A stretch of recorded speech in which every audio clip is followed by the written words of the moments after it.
dama foogoon ni ay xale laa bokkal émission bi mais ndekete ay mag laa ko bokkal parce que ñu ngi koy fecc yu xeew yi ay mulaay tëgin ay xaj bi ay yu ne la ñuy fecc woy la boo xamante ni actuellement moo xew ndax xar tabaski c'est dans quelques jours dañ leen di may ay xar si vous nous rejoignez depuis 7 heures ñu ngi àndandoo ak yéen 8h48 mooy doog a jot dañuy jàll ci Jóg Job ni leen di bu jot kii yaa lañ ci àndal alors tey Jóg Job nous parlons élevage ak ñi nga xamante ni ñu ngi entreprendre ci yi nga xam ne ni souvent dañu jàpp ni du yëfi ñëpp lu ci mel ni mbay mi lu ci mel ni yar bi muy élevage alors tout est possible bu fekkee ay ndaw la ñu ba noppi itam suñu borom baaxee ñu xel moo xamee ni mën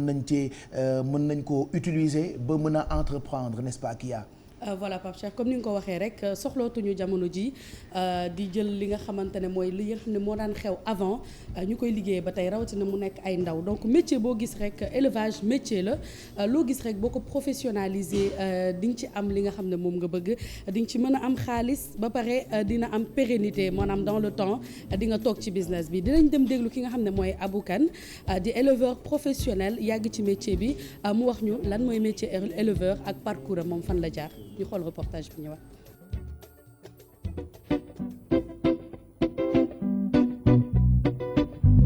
waaw suma parcours ci élevage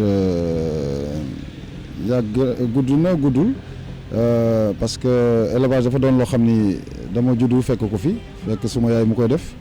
man personnellement am naa yeneen activité yu dul élevage mais élevage bokk na ci sumay activité mun naa wax tey jii suma activité yi may def yëpp moom moo ci ëpp solo maa ko bëggee noonu nag c'est ma passion qui m'a poussé à ça parce que man élevage du ma ci dugal comme ni ma wax passion la mais dama dem ba ci biir gis ni bon lépp lu ma liggéey feneen ci laa koy def et temps bu mu am yëpp ci laa koy def aussi je me suis dit mais pourquoi pas ne pas professionnaliser pourquoi pas ne pas le rentabiliser pour que mu commencé ma njëriñ. depuis 13 ans ma commencé def opération tabaski bokk naa ci ñi ko njëkk a def wala su ma ko njëkkul def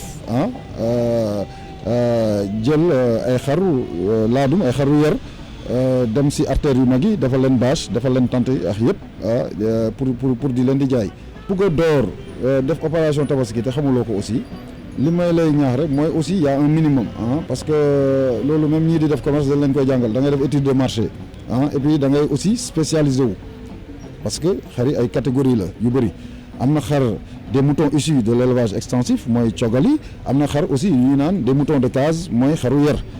yow da ngay xam d'abord fan nga spécialisé wu bu fekkee tamit xaru yer aussi nga xam ban catégorie nga spécialisé wu bu fekkee catégorie moins de 100 000 wala moins de 200 000 wala catégorie plus de 500 000 il faut nga xam fan ngay spécialisé wu aussi yaakaar naa ni nit soo demee bari naa damay def opération tabaski y a un minimum bi nga xam ne da nga koy assurer sa bopp mooy ni lan au moins dina assurer sama bopp que am naa tant de clients d'office donc ce temps de client boobu nag il faut nga xam ñoom ban catégorie la ñu gën a dem boobaa à partir de ce moment là di nga mën a xam fan nga spécialisé wu. su tabaski jotee damay jël yenn coûts yi yi nga xam ni dama leen yi may réformer wala yoo xam dama leen defar juste pour tabaski moom laa ñëw exposer leen pour jaay ko pour tabaski. dama constaté woon que dara lii soo demee bon soo duggee la preuve ñu bëri suñuy jëndi xar dañuy bàyyi ba samedi jot ñu sol seen basket sol seen jean mel ni ni ay cowboy dugg si dara li pour dem jëndi mais ni ñuy dem combat loolu nag bon dama ko xawoon déplorer ma ne bon comme ñun xar yu ñuy jaay c'est des moutons de qualité et ñi koy jënd aussi bon c'est des gens yi nga xam ne aussi bëgg nañ lu baax pourquoi ne pas prendre ces moutons là xool ay artères yu mag yu visible yu féex yi nga xam ne aussi am na parking am na lépp nit ki ñu def foofu bâche bu rafet mettre xar yi dans de bonnes conditions de telle sorte que nit ki su ñëwee jënd foofu mun na jóge bureau am ñëw jënd fii demaat bureau am te du xeeñ te du pënd te du def leneen j'ai une douzaine d'employés ici yuy liggéey sur le site suñu yeewee suba dañuy nettoyer suñu demee ba ngoon dañuy nettoyer. À la bergerie il y a à peu près 5 ou 6 personnes yu fay liggéey en permanence ñooñu ils sont là-bas mais pour la tabaski j'emploie une douzaine de personnes yi nga xam ni seen liggéey lan la jox xar yi ñu lekk di leen di sang di nettoyer site bi. Je m'appelle Oumy Sarr, je suis étudiante à la faculté de droit. En même temps, je suis une formation en dessin bâtiment. Vacances yi nag dama ñëw tombé tabaski bi ñu ñëw wut si liggéey fii parce que gis nañu dañuy soxla ñu leen di gérer seen ay boutique ma daal di ñëw gisante ak patron bi muy Abou Kane mu ubbil ma bunt yi aussi yaatal ma ba jox ma fi benn boutique ma koy gérer. donc moom dafay def élevage et résultat bi tabaski bi day gën a feeñ sax surtout. voilà Pape Cheikh li nga xamante ne mooy parcours am mu ngi démarré ak benn laadum ut ki nga xamante ne moo koy accouplé foofu la commencé à un moment donné dem ba côté Mbao ut fa genre espace am di ko fa def ñu sàcc ay xaram mais arrêté wul li mu def mooy jéem a xool naka lay def ba professionnaliser métier bi créer li nga xam ne mooy entreprise parce que di nga def élevage pendant des années boo amul organisation rek du dem c'est une question d'organisation donc mu jéem a organiser business am de telle sorte que tey tabaski ou pas dafay def élevage am xam na xar maîtriser na xar yi et puis li mu conseiller jeunes yi mooy booy dem ba nga xam ne da nga bëgg def business bu mel ni élevage bul gis koo xamante ne dafa jékki-jékki rek def élevage di ci am xaalis comme ni ñuy wax Sénégal toppandoo boobu noonu da ngay def li ñu naan étude de marché nga xool yan façon xar ñoo am na xar yoo xamante ne c'est des xar occasionnel xaru tabaski comme tabaski bi am na xaru occasion am na ben c'est cool xar deuxième main alors occasionnel jël deru xar bi ñu xaat ci boutique yeeg yooyu jaay ko ok c'est cool ça occasionnel quelle explication ma chère ok yéen ñi seetaan yéen laay waxal xar occasionnel mooy par exemple am na yenn xar yoo xamante ne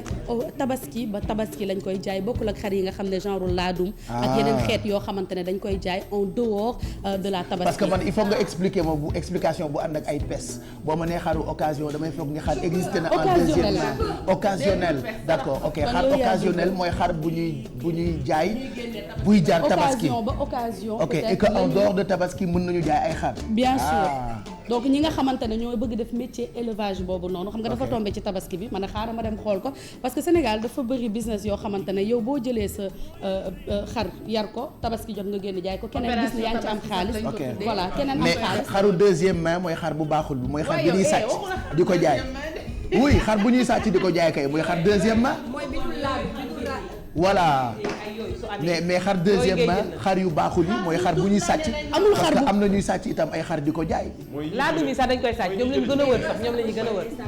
ok bon d'accord àggali ok mais xam naa laa bëggoon xam man ñoom nii boo leen gisee dañuy jël benn place defal ko ba mu baax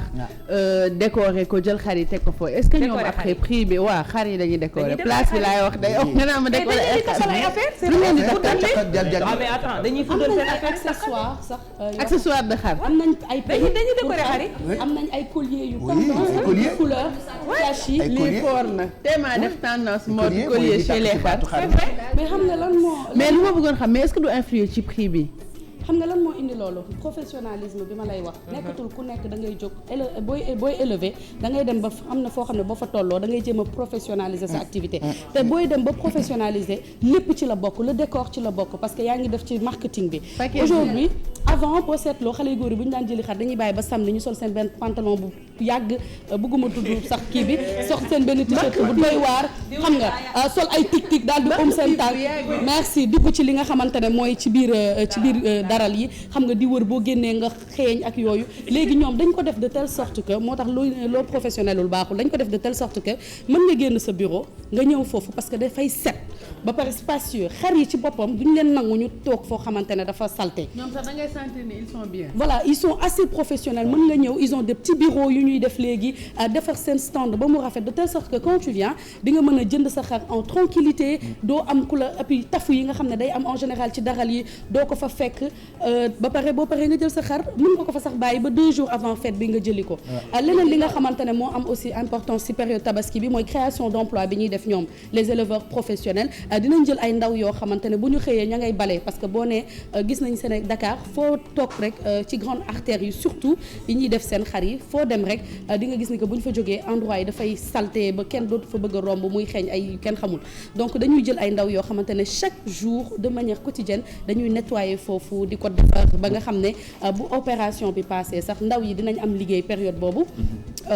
dinañ ci am xaalis ñu ci bëri gis nañ fi cas bi ñu am étudiante la elle est à l'université donc day ñëw ci stand bi jaay ay produits fin du mois ñu fay ko xaalisam. voilà ça ne va pas jouer sur le prix. absolument pas parce que li nit yi di ragal mooy loolu. bu ñu gisee lu set rek dañuy yaakaar ne dafa war a cher bu ñu gisee lu baax dafa war a cher nee na xar yi ça démarre à partir de 100 000 francs di nga mën a am xar jëm kaw. kon yow doo mën a jënd bu 60. waaw parce que yow 60 ak 75 ngay non mais pourquoi aussi 100 000 parce que qualité aliment yi nga xam ne xar yi dañ koy lekk moo tax jënd fu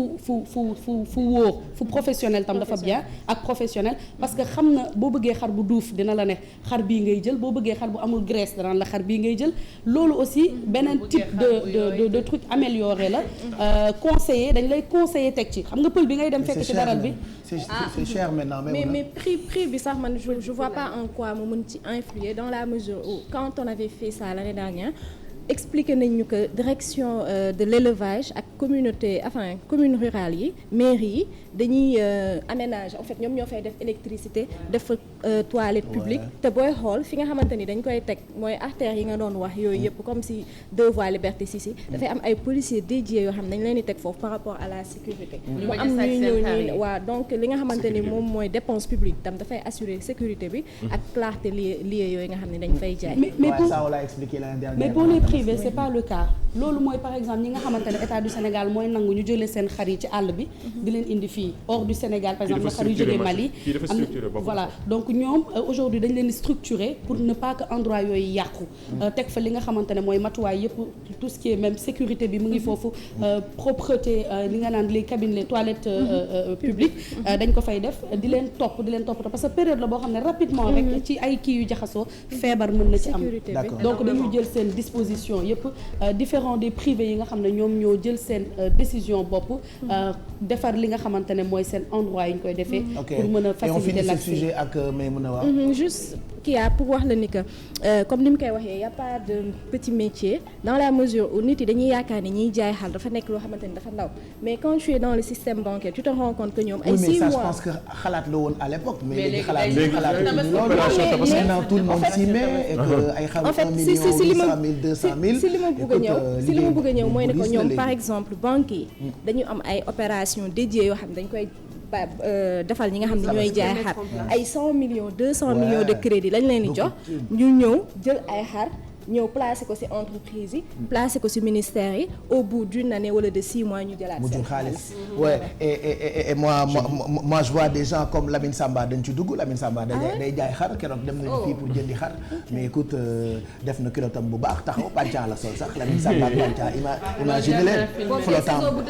flottant bu mel ni jupe tennis la sol mais écoute actuellement dafay doxal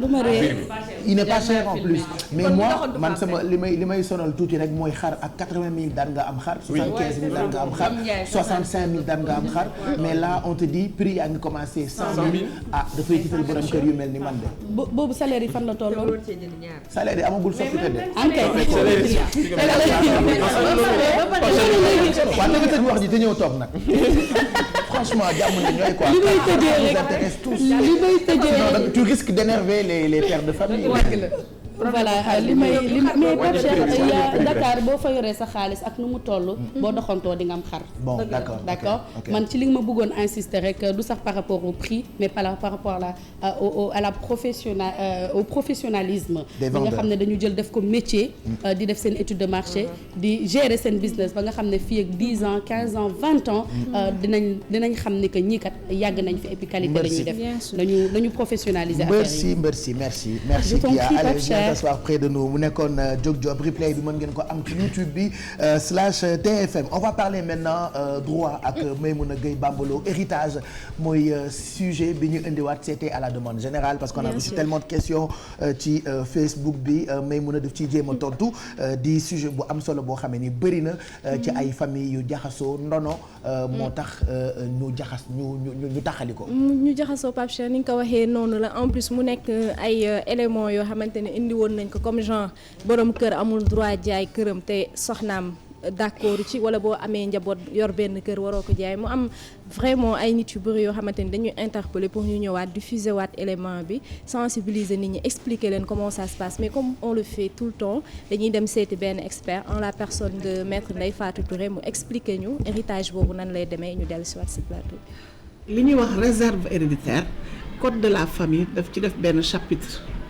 ci lépp loo xam ne mi ngi jëm ci ndono dafa wax ne doomu aadama buy dund bàyyi famille wala mu ñàkk bàyyi famille lépp loo xam ne am na ko ci alal daf ci am sañ-sañ sañ na ko maye sañ na ci jaay sañ na ci jëriñoo ko waaye sañ-sañ bi nag dafa am loo xam ne code de la famille daf ko ci wax nee na kenn mënul maye aliéné c'est-à-dire acte de disposition mën na nekk maye mën na nekk njaay lu ëpp loo xam ne ëpp na disposer ci un tiers de ses biens mooy maanaam nga xaaj sa am-am ñaar ñi toujours daf fi war a ne da nga ko fa war a wëcc ngir bàyyee ko sa ndono loolu la ñuy wax réserve héréditaire mooy ñaari xaaj yi ñaari pàcc yi nit ki mënu koo maye nit ki mënu koo jël naxasal ko ba nga xam ne bés bu fi génnee du am dara luñ ko doon ñi ko war a doon duñ ko doon góor ak jigéen la ci yemale et dañuy ubbi testament bi bu fekkee nit ki dafa am lu mu bàyyee nit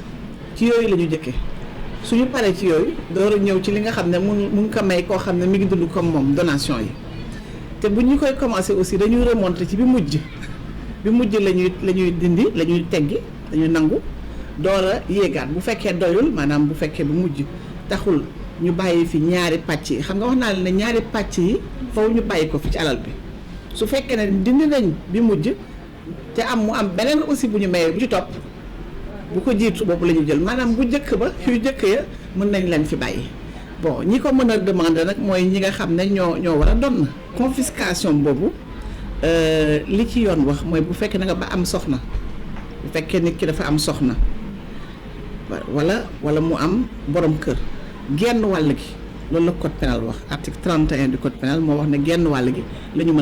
ñu mën a confisquer kan moo koy confisquer xam nga confisquer mooy nangu boobu état moo koy nangu te bu ko nangoo dafa am fu mu koy def ci gafaka état te am na sax luñ ci wax lu ci code bi wax mu dinañ mën a dem ba jaay ko mën ko jëriñoo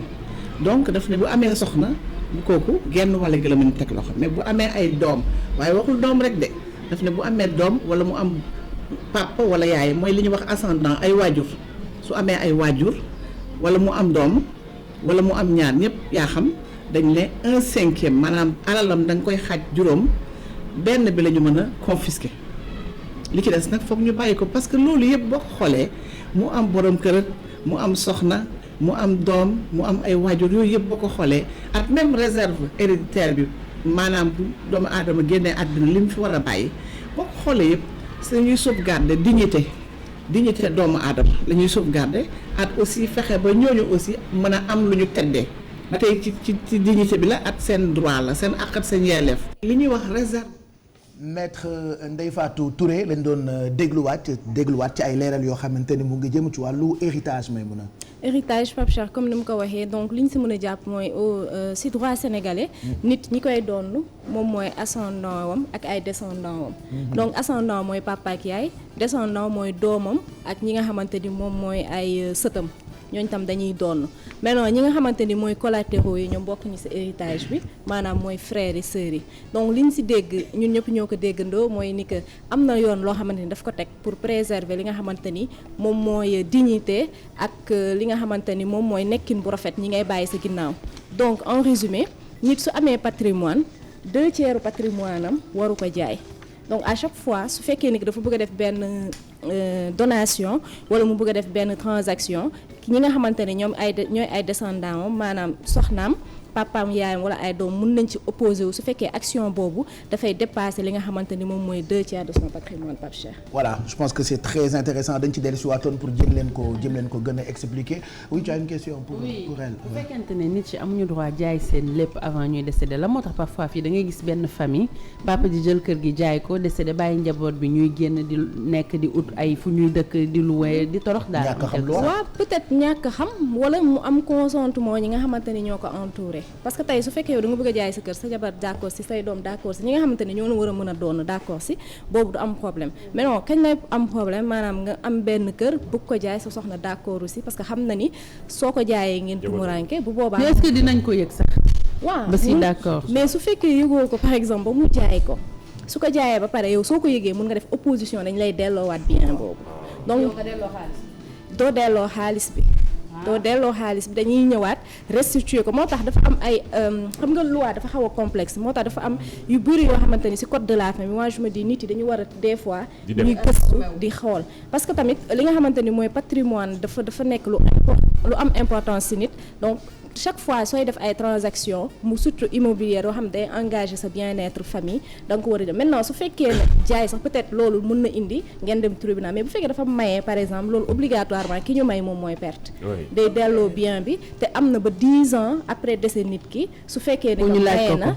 pour ñu laaj ko te bu boobaa daf koy delloo te yoon du leen ci fekk ci dara parce que loolu amul woon droit maye ko parce que héritage ay doomam la wala héritage ay soxnaam maintenant loolu nekk na par exemple loi Sénégal maintenant leneen boo xamante ni peut-être boo ko déggee da lay surprendre am na yenn dëkk yoo xamante ni héritage bi fii gën a complexe par exemple su fekkee Maroc yow su fekkee da nga am sa yaay mu nekk chrétien nga am sa papa mu nekk musulman ñu def communauté de biens wala ñu am héritage yow boo nekkee musulman mënoo doon koo xamante ni chrétien la c'est-à-dire y a des côté ñoom seen dëkk seen loi loolu la parce que c'est un pays islamique donc du coup boo fa nekkee chrétien su fekkee da nga gaañu sa bien état bi ñoom ñoo koy jël donc sa doom mënu ko jël sa jëkkër mënu ko jël donc ce qui fait que comment ils font ñi nga xam ne dañuy am jabar dañuy dem ñu def benn acte d'allégance boo xamante ne dañu naan que ñoom tuub nañ wala genre yooyu pour bu ñu gaañoo ñu maintenant même boo fekkee étranger nga sax laa la wax nekkoo marocain sénégalais yi fa nekk dëkk fa am fa ay biens aussi même bu fekkee ils sont pas musulmans déjà seen doom bu fekkee chrétien la mënul doon musulman mais aussi su fekkee seen parent chrétien la mënuñu ko doon donc mu nekk ay wax yoo xam même bu dee étranger nga. même bu dee étranger nga. super c'est l'état qui compte. fon bon c'est clair en tout cas on vous conseille ngeen xool livret bu code de la famille xibaar yëpp ñu ngi ci ça vous permettra ngeen xam lu leen soxal surtout ci wàllu droit ak famille père de famille bi njabootam ay jabaram wala ay doomam ça peut être intéressant merci Maymouna mën ngeen amaat replay bi ci YouTube bi /TFM on va parler maintenant sport surtout côté social bi ñu remarqué ak sunu gaynde yi bi ñu qualifié avant dañu demoon seeti waa Albert Royer hôpital Fann. voilà def nañ benn doxantu bu ndaw balaa ñëw noon jàkkaarloog ñii di waa Nabi bi ci 6e journée bi éliminatoire CAN 2017 fële bi fas yéene am fële ca Gabon ñooñu Cheikhou Kouyaté yi joxe nañ lu toll ci 10 millions yoo xamante dañ ko jagleel ñii di xale yi feebar nekk fële ca hôpital Albert Royer ñu seetaan élément bi te ñëw. Déjà, c'était un plaisir de le faire. On a parlé entre nous avec le coach pour essayer vraiment de promouvoir ces enfants malades. Parce qu'aujourd'hui, il ne faut pas oublier que ces enfants, c'est l'avenir du peuple. On a des futurs Sadio Mané, des futurs Mohamed Diamé, et aussi on a des futurs présidents qui sont peut-être là. Donc aujourd'hui, c'est avec plaisir de venir ici et de montrer aux enfants qu'on est là avec eux. Et avec un petit geste, on va essayer de les aider surtout, ça ne va pas être seulement une fois. On va essayer de le faire aussi quand on sera de retour ici en équipe nationale avec tout le groupe. Mais bon, c'est un geste voilà, qu'il y a que ça qu'on peut faire pour ces enfants malades. Non, c'est pas l'argent qu'il faut. Ce qu'il faut aujourd'hui, c'est vraiment essayer de tout faire pour essayer ces enfants-là de se soigner. Et maintenant, c'est notre but. Voilà, déjà que nous sommes fiers pour cette match bi mais avant dañu demoon jàppale. dañ jàppale xale yi feebar fële nekk ci Albert Royer ci jour match bi sax lañ yëkkati enveloppe lu toll ci 10 millions de francs CFA daal di koy jagleel ñi nga xamante ni ñoo yëngal ci nekk ci hôpital boobu. ngir rek jàppale ndaw yi di wax ni Cheikh Kouyaté message bi muy joxe mooy dafa ni foofu ci hôpital bi am na ay futur Sadio Mané am na ay futur Cheikh Kouyaté. moo tax xale yi dañ leen war a jàppale ngir ëllëg seen ëllëg gën a mën a ñëw. voilà fii ci télé bi rek am na ñuy def social peut-être balaa ñuy jeexal dinañu waxtaane combat wu Bijou Ndiaye pour pouponnière bu Médina waxtaane combat wu Alfi pour xale yi nga xamante ni bëgg na leen solal ci tabaski bi Famatoun en fait plutôt Mami bu wareef Mami Diop Linguère moom tamit daf koy defal jigéen yi nekk ci kaso yi ak plein d'autres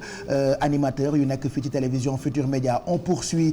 Coupe d'Afrique des Nations 2017 Gabon la ñu koy amalee désormais xam nañu 16 pays yi nga xamante ni ñoom ñoo qualifié pour bokk ci compétition bi. voilà ci week-end bi la lépp leer 16 équipes ñoo fas yéene bokk ci Coupe d'Afrique bi muy nekk Algérie Burkina Faso Cameroun Côte d'Ivoire Égypte Gabon Ghana Guinée-Bissau Mali Maroc RD Congo Ouganda Sénégal Togo Zimbabwe ñi nga xamante ne ñoo fas yéene bokk ci Coupe d'Afrique bi fas yéene am 14 janvier au 5 février 2017 fële ca Gabon Pape Cheikh. et puis keroog ñu ngi leen doon présenter benn génie c'est un tout petit. benn xale boo xam ne ni dafa mën jouer basket Fallou lu tudd. alors ñun bi ñu waxee ci moom immédiatement jël nañu ko primé ko. waaw ñi nga xamante ni mooy waa Ligue de Dakar ñoo ko primé meilleur mini basketteur 2016 Fallou Thiaré moom mi nga xamante ni moo nekk fële ca centre de basket bu Dalifort moom primé nañ ko meilleur mini basketteur bu 2016 ñu ngi koy félicité di wax ni semaine bi comme ni nga ko waxee semaine bii ñu génnee def nañ ci moom benn reportage pour rek fésal ko 10 ans rek la am moom li mu bëgg mooy nekk basketteur bu mag ngir représenter bu baax Sénégal ñu ngi koy souhaiter bonne chance et bonne continuation. Ben on lui souhaite bonne chance nous en tout cas nous sommes fiers de lui keroog bi ñu leen ko présenté ñun ñëpp dañu kontaanoon finalement ñu primé ko def ko meilleur mini basketteur vivement mu mel ni basketteur bi waaye nu mu tuddati ki ñu doon wax keroog. Gorgui Sy Dieng voilà vivement mu mel comme ko Gorgui Sy Dieng regardez-le il joue bien en plus dafa am talent donc entraîneur am wax na papaam wax na il paraît que de temps en temps dafay jaay star ça dafay jaay star day bàyyi de temps en temps mu reewantu tuuti noonu la xale day reewantu loolu mooy def charme xale yi mais nous sommes fiers. en plus mi ngi jàng bu baax tamit ci école bi. voilà il est bien à l'école on espère que dina nekk comme ñoom Gorgui Sy Dieng. maintenant nous parlons environnement ak Famatoun dañuy recevoir koo xamante ni militante la ci mouvement bi ñu tuddee Alternatiba Fama.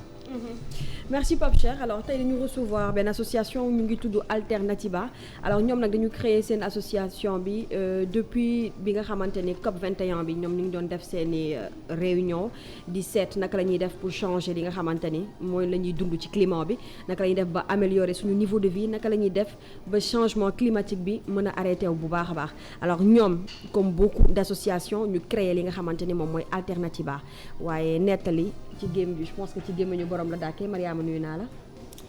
fay naa la Faba. bàyyi leen ci jàmm waaw maa ngi ci jàmm kay. d'accord alors lan mooy Alternatiba. alors Alternatiba mouvement la pour la justice climatique donc mouvement bi c'est né en France dans les années 2013 donc avec la COP 21. bi nga xam ne Sénégal participé na ci à ce moment-là lañ ko créé aussi au Sénégal donc mu nekk convergence boo xam ne dafa regrouper ay citoyens regrouper aussi ay organisations non gouvernementales ay associations ay ASC donc li ñuy jéem a def mooy def en sorte que les questions du changement climatique yi ñu mën ko prendre en compte dans notre quotidien. d'accord alors ba ngeen créer li nga xamante ne moom mooy Alternatiba ba tey est-ce que gis ngeen implication population bi ci seen action. tout à fait gis nañ que ne li ñuy def population bi ñu ngi ci intéressé de plus en plus parce que changement climatique bi aujourd'hui c'est quelque chose qui nous touche on est au Sénégal on voit l'avancée de la mer lii di xew Bargny Rufisque boo demee Saint-Louis aussi am na ay villages yoo xam ne existé wutuñu parce que avancée de la mer bi érosion côtière exactement bu ñu demee ci wàllu pêche bi aussi gis nañ que ne suñu stock de poissons yi ñu ngi wàññeeku de plus en plus pareil aussi pour agriculture bi sécheresse bi ça fait que nos agriculteurs n'ont plus les mêmes rendements donc ce qui fait que souvent on voit quand même que les gens n'ont plus de quoi justement survivre. Donc la plupart des gens préfèrent maintenant prendre les bateaux ou autre chose donc bi ñu taxawalee mouvement bi nga xam ne li ñu bëgg a def mooy de valoriser les solutions concrètes on a vu que quand même les gens se sont intéressés aujourd'hui on a beaucoup de militants il y a beaucoup d'organisations qui nous soutiennent on a fait aussi pas mal d'activités dans les quartiers justement et on a vu que les gens s'intéressent de plus en plus à ce que nous faisons. D'accord est-ce que jaroon na ko ngeen engagé wu ci benn dynamique boo xamante ni justice ngeen di def pour climat bi ci pays boo xamante ni amuñu richesse amuñu pouvoir est-ce que jaroon na ko ngeen fa. si justement parce que tey changement climatique yi bu amee Sénégal ñun on contribue très peu parce que bu ngeen di suivre un peu changement climatique yi on voit que c'est pas quelque chose en fait loo xam ne ñun contribuer nañ ci. on parle beaucoup de la responsabilité historique des pays industrialisés donc changement climatique bu amee tey. C'est parce qu'il y a des pays industrialisés quand même qui ont un mode de fonctionnement, un mode de production qui fait qu'il y a énormément d'émissions de gaz à effet de serre. Donc ñun tey on est en train de subir. Et justement parce qu'on subit, parce que conséquences yi ma leen doon wax yëpp ñu ngi fi, qu'on doit justement se mobiliser pour ça. Parce qu'au-delà de l'aspect environnemental, c'est aussi un problème de survie, un problème de justice sociale. D'accord. Depuis ba ñu dalee, vas-y Chay. Je veux savoir yan action de sensibilisation ngeen teg bu fekkee da ngeen am une tournée par exemple auprès des populations pour sensibiliser leen encore plus quelles sont les actions concrètes. di leen si ñëw parce que am nañ benn festival bu ñuy def en octobre xam naa dina ci ñëw ci fin bi waxtaan ci bu baax a baax lancer message am comme ça. Pour l'instant on a eu des quand même activités de sensibilisation un peu partout dans Dakar on va surtout dans la banlieue on a été à Rufisque. On a été aussi à Guédiawaye, à Pikine. Donc li ñu bëgg a def aussi mooy populariser la question du changement climatique mu bañ a nekk juste affaire de COP affaire de fonctionnaires internationaux mais aussi que chaque citoyen justement puisse donner sa parole que chaque citoyen puisse connaître l'impact aussi des changements climatiques. Voilà. Donc loolu moo tax on a eu des activités qui s'appellent Ndaje Tiba où chaque mois on va dans un quartier et on parle justement des changements climatiques mais aussi des solutions que les populations elles-mêmes elles mettent en œuvre. Voilà et puis ñoom ñu ngi organiser festival c'est ça. waaw ñu ngi organiser benn festival en octobre wax ñu ci festival boobu. Alors festival bi c'est quelque chose qu'on n'a pas l'habitude de voir parce qu'on a l'habitude de voir des festivals de danse, des festivals de musique mais ñun li ñuy organiser mooy un festival des alternatives au changement climatique. On part du principe que les conséquences du changement climatique sont là. Mais également à côté il y a des solutions qui sont mises en œuvre tous les jours. Lan ngeen di proposer? Par exemple dans le domaine de l'agriculture vous avez ce qu'on appelle l'agriculture saine et durable. Agriculture boo xam ne doo utiliser produits chimiques doo utiliser pesticides et que justement agriculture boobu c'est plus sain pour nous pour notre santé mais c'est aussi plus sain pour l'environnement. Il y a par exemple la gestion des déchets. On sait au Sénégal, surtout à Dakar, que le problème déchets yi c'est extrêmement compliqué. Justement, nous, on propose avec les organisations qui sont avec nous des solutions concrètes pour la gestion de ces déchets-là. Super. Yan stratégie de mobilisation ngeen fas yéene mettre en place pour que nit ñi intéressé wu ci seen mouvement boobu ñëw fekk si leen en octobre. Alors, pour stratégie de mobilisation yi, on a déjà quand même lancé une soirée de collecte de fonds. Parce qu'on s'est dit que c'est bien d'aller demander de l'argent aux bailleurs mais ni ñu wax ndimbal na ca fekk loxoy borom. Donc on a lancé une campagne de financement participatif boo xam ne Sénégalais bu ne mooy ñëw joxe quelque chose justement pour contribuer à ce festival-là. Le fait de donner ce quelque chose-là, c'est déjà un niveau d'engagement et ça permet aussi de voir ce que l'on fait et donc de plus en plus on a vu que les gens s'intéressent à ce qu'on fait. On a aussi lancé une campagne de photos, donc n'hésitez pas à la rejoindre. Vous prenez un petit message, je soutiens Alternatiba. Et justement, il y a beaucoup d'artistes qui sont avec nous et qui sont en train de jouer le jeu. D'accord. Voilà. léegi pour ñu tëj rek foog ngeen ni que festival boobu boo leen ko organisé ba pare nit ñi di ngeen ci am benn sortie boo xamante ni positif lay nekk et que nit ñi dinañ gën a ancré ci seen lutte. Oui, tout à fait. En fait, c'est un peu aussi le but de ce festival-là parce qu'on s'est dit que booy xeex dara génn def marche ou ñaxtu, si tu le fais d'une façon assez radicale, les gens, ça leur parle moins. Alors que boo wootee festival andi alternative yi teg ko andi aussi concerts yi justement au festival il y aura des concerts il y aura des animations artistiques et culturelles parce que culture bi c'est un bon moyen en fait de véhiculer aussi une information il y aura énormément de choses énormément d'artistes aussi donc l'idée c'est que tout le monde puisse venir participer à ce festival-là justement on attend entre 10 000 et 15 000 personnes et on espère que les gens quand ils vont venir à ce festival-là ils vont voir concrètement en fait que les solutions elles sont là, qu'on peut les approprier justement, on peut changer très très vite de comportement. C'est un peu ça le but du festival. Merci beaucoup Mariama pour jàppale leen yéen waa Alternatiba pour intégrer li nga xamante ne moom mooy seen groupe bi nan la ñuy def pour nga lancer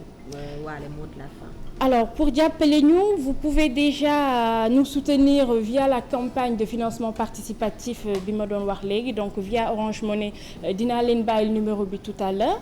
Donc vous pouvez aussi nous soutenir en devenant bénévole ou justement en venant assister à ce festival-là le jour J. Bien intéressant. En tout cas ñu ngi leen di encourager continuer ci combat bi ku ne ak li la soxal environnement et puis je vous conseille ngeen jege frère Guissé voilà ñoom ils font souvent campagne yu jëm ci nit yi gën a protéger environnement bi donc Mariama Diallo que nous remercions Fama ko recevoir moom militante mouvement Alternatiba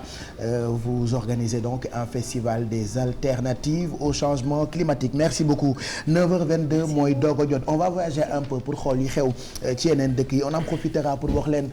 actuellement waa Gabon naka la ñu nekkee après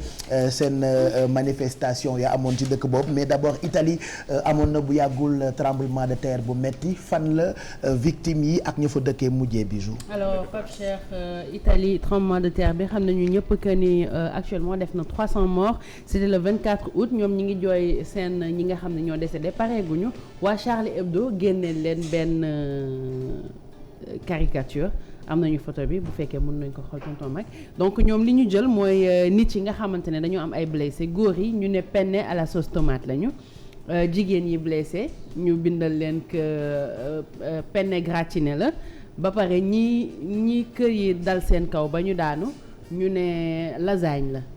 nañu indi plat yi pour xool yan plat italien lañ leen comparé en fait góor yi lii lañ leen comparé jigéen ñi photo bi ci topp lañ leen comparé penne gratiné lasagne mooy ñi kër yi daanu seen kaw donc bi ñu defee loolu ba génnee ko dafa jur benn dégoût boo xamante ne ñëpp dañ ko am par rapport ak ñoom surtout italiens yi doon leen wax bi ngeen fi amee problème ñëpp dañ ñëw génn ne je suis Charlie mais lii moo tax ñu leen di def li ñu leen di def et que bu fekkente ne da nga nekk journal satirique c'est vrai da ngeen di tooñ mais bu dee dafa am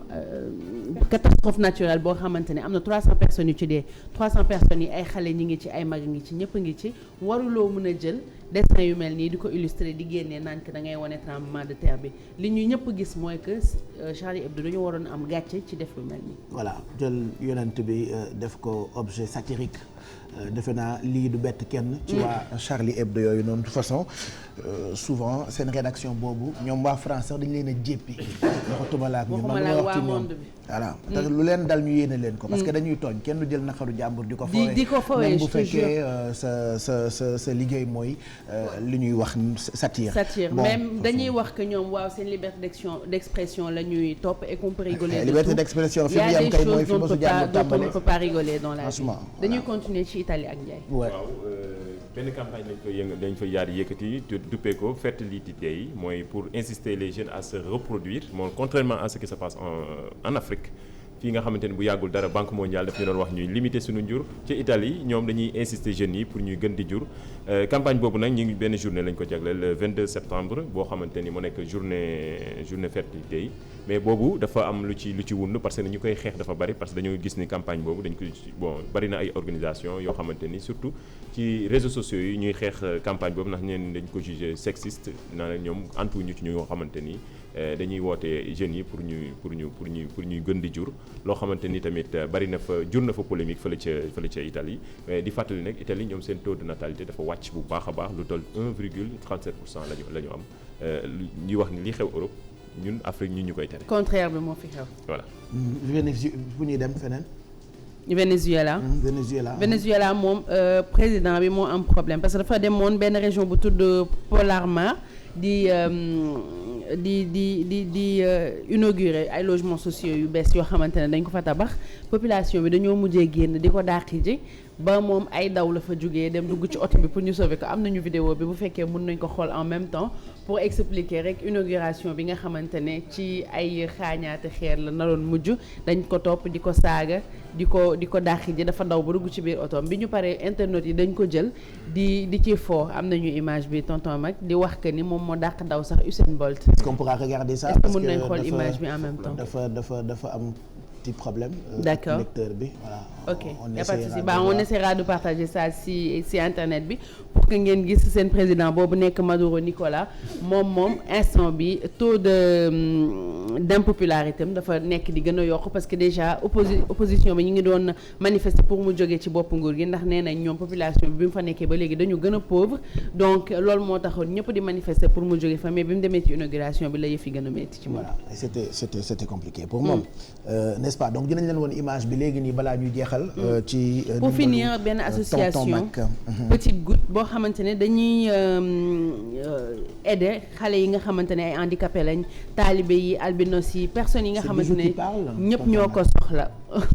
au Sénégal donc ñoom dañ leen di dimbali association boo xam ne depuis 2014 la ko ay nit yu nekk Grenoble créé mu bëri ci ay sénégalais yoo xam ne dañ ci bokk donc actuellement dafa am benn genre concours bu EDF France Tech dañu wax que association yi nañu indi benn projet ñoom projet bi ñu indi ci scolarité lañ ko indi léegi nag ñu bokk ci benn concours boo xamante ne nit yi dañ leen war a soutenir plus ñu am ay vote plus ñu am chance su rapporter somme 20 000 euros te 20 000 euros je pense que bu ñu ko rapporter ñëw fii dimbali xale yi nekk fii lu baax ki sa lay nekk ci ñun donc pour voter leen dinañ partager benn lien partager naa ko déjà sama page Facebook mais dina ñëw ci page Facebook yeewu leen bi ça vous prend 30 secondes pour voter pour ñoom et que y a 20 000 euros à la clé pour ñëw dimbali xale yi nga xamante ne ñoo nekk au Sénégal te soxla ko. Ça s'appelle donc Petite Goutte et on doit parler aussi ci mode bi ñu xewal tey mooy blouson aviateur. Blouson aviateur Pape Cheikh boo ko déggee d'habitude da ngay imaginer benn affaire boo xam ne c'est assez masculin mais pas du tout actuellement dañu ko remixé waat à la sauce contemporaine ba pare Google dafa nekk actuellement boo dee xool recherche yi ci yére blouson aviateur la ñu gën a recherché muy bombers que ce soit aux États-Unis wala Royaume-Uni parce que dafa nekk objet boo xam ne tendance la commencé génn ci défilé yi comme d'habitude rek foofu lay commencé nga naan lii lan la nii est-ce que dinañ ko sol ñu jël ko def ko en satin en soie en fleur wala en dentelle comme bii ni ma sol et finalement nit yëpp commencé di nekk di ko jënd di ko booleeg seen habillement et li ci xewaat actuellement mooy que ni boo koy sol mun nga ko booleeg jupe wala robe pour am benn look boo xam ne look urban chic lay nekk donc actuellement bu fekkee bëgg ngeen tendance dem leen ut blouson aviateur yoo xamante ne dañu ko revisiter def ko en soie satin fleur wala dentelle. on a aussi les images mais voilà malheureusement peut-être que balaa ñu jeexal ñu won leen ko parce que c'est très top. La dernière fois j'ai vu tenue prisonnier bu benn star sol c'était beau bon après est-ce que loolu tam jar na sol de toute façon la mode elle est comme ça souvent extravagance bi dafay xaw a nekk lu rafet voilà et que chacun est libre de sol nu mu la neexee mais yenn saa yi ñu gis itam yu rafet yoo xamante ni bokkul sax ak lu ñuy faral di sol donc blouson aviateur bi en mode sol nu mu la neexee où tu veux ça peut toujours être quand même lu rafet ñu leen di fàttali que mën ngeen bokk ci émission bi ci téléphone bi dañ ko ibbi depuis ce matin 88 628 22 22 wala 88 628 04 05 wala 88 628 65 65 bu fekkee techniquement ci ginnaaw pare ngeen defe naa mën nañu jàll ci partie bi ñu jagleel tout ce qui est musique ak actualité ak DJ Booba d'abord dañuy wax ci Fatou Guewel mi préparé génne album. Voilà Pape Cheikh donc Fatou Guewel mi ngi préparé génne double album suba sax lay génn album bi ñu ko tuddee Jamo démb nag dafa woowoon animateur rajo yi nekk fi ak télé yi ca studio ba bu Sidi Samb studio ethnique pour gars yi déglu donc avant première bi donc suba lay génn donc gars yi déglu ko également jox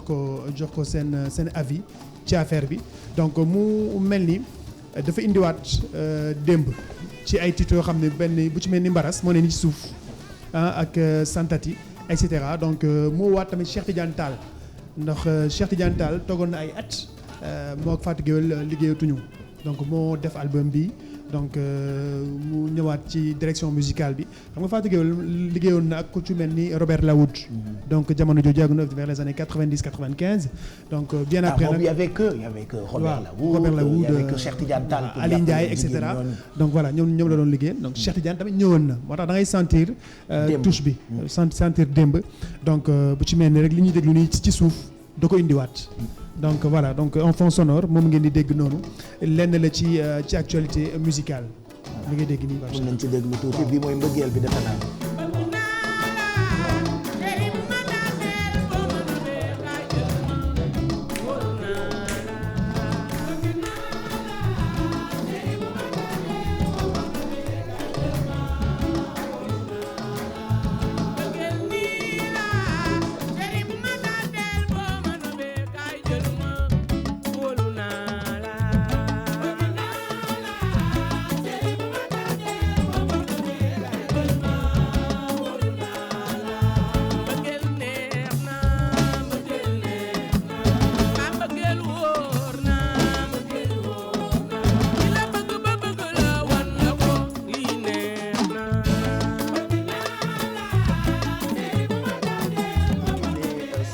inchallah bi mooy mbëggeel bi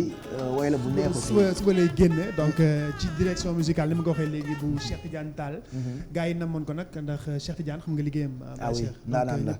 Aïda Samb aussi keroog wax nañ leen ci def na duo ak Wizkid waaw mu duppee ko yow rek donc mu commencé na daw et puis c'est bien nit ñaa ngi koy apprécier et puis dafa ñëw génn feneen donc c'est bien aussi que suñu artistes yi di indi leneen surtout boo bëggee ubbeeku sur l'international il faut essayer également de proposer autre chose et puis di seeti yeneen artistes def ay duo ak ñoom c'est intéressant voilà si on l'avait on allait écouter ça télécharger écouter et voilà faites-vous plaisir il y a aussi beneen xale bu am talent lool moom elle nous fait plaisir à chaque fois ñu gis ko muy Abiba moom itam génnee lu bees en attendant album bi di egg si mu tuddee ko Domzé voilà donc Abiba également qu'on apprécie énormément ni ko waxee xale bu am talent la également donc ñu ngi koy xaarandi et puis on espère que d'ici la fin de l'année il va nous sortir l'album voilà pour ko mënoon déglu peut-être oui mais si on n'a pas le temps on peut passer à autre chose Abiba moom ñu ngi koy souhaiter bonne chance keroog bi mu woyandoo sur scène ak Youssou Ndour Grand Théâtre defe naa ñëpp a kontaan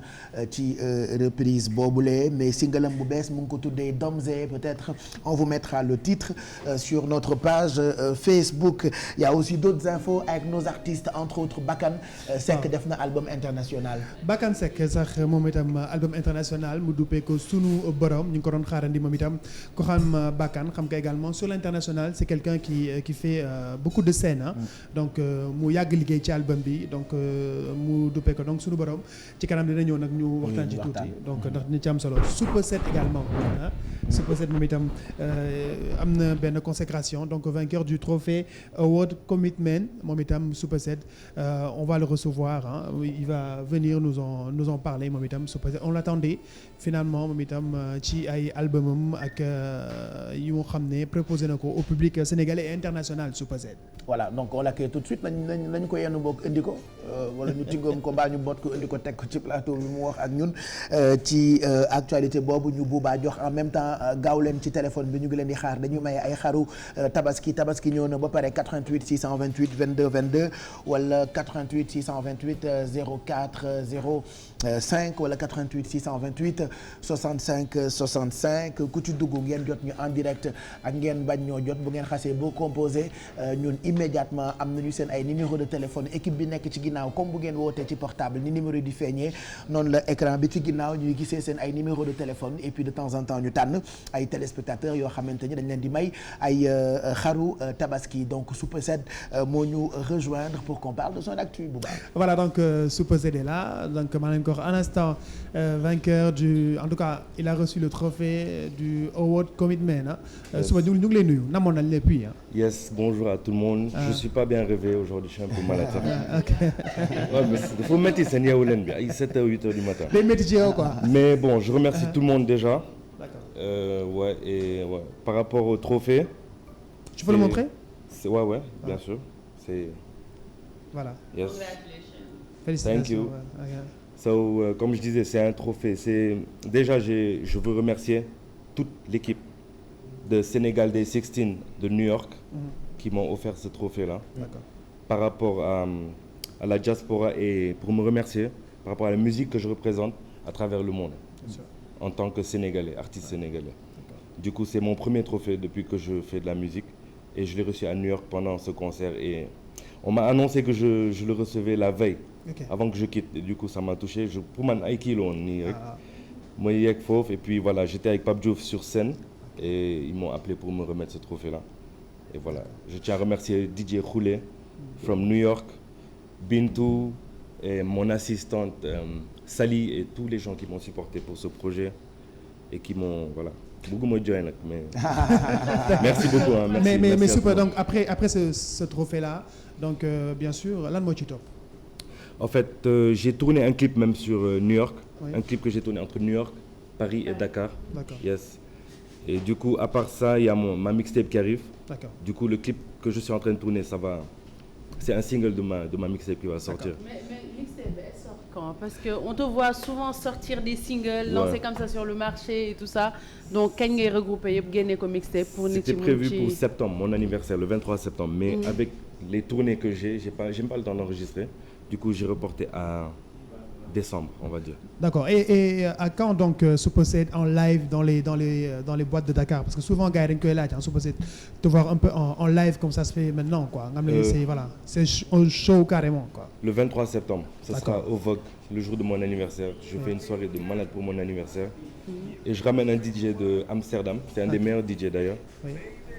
Avec mon DJ officiel à moi, DBM. DBM. Du coup, ça se passe au Vogue le 23 septembre. D'accord. Qui a Bijou, Pape Cheikh Diallo, everybody. Il y a une invitation, menace, Inch'Allah. Venez par force. Cholote gang. Ok, Diarna. Alissa. Mais ce que je veux savoir, tout le temps ay mixtape rek ngay génne. Est-ce que c'est stratégique génne go album, je veux dire comme. Bon, pour album, je pense pas être prêt maintenant, franchement. Mais pourquoi? Parce que c'est comme ça, je me sens pas prêt. Pour un album. Parce que mixtape,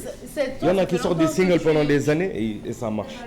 Cannabis par exemple n'a pas d'album, il a que des singles et des mixtapes. Est-ce que mën nañu wax ni que période bi album c'est révolu et que vous êtes plus dans les mixtapes